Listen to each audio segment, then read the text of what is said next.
તમામ લોકો જાણે છે કે ચાલવું એક સ્વાસ્થ્ય માટે ફાયદારૂપ છે, પરંતુ કેવી રીતે ચાલવું અને કેટલું ચાલવું તે સમજ ઓછી હોય છે।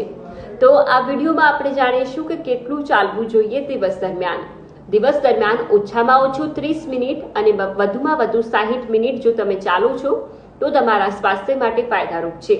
તેનાથી તમારું વજન કંટ્રોલમાં રહેશે। આ સાથે જ તમારા શરીરમાં જમા થયેલી ચરબીઓ પણ જે ઓછી થશે। આ સાથે તમે માનસિક તણાવમાંથી પસાર થતા હોવ તો તે પણ ઓછો થશે અને રાત્રે સારી ઊંઘ આવશે।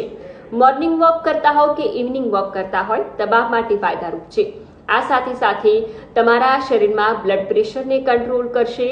અન્ય બીમારીઓ સામે પણ તમને લડવાની ક્ષમતા વધુ મળશે, એટલે કે રોગ પ્રતિકારક શક્તિ તમારી વધશે।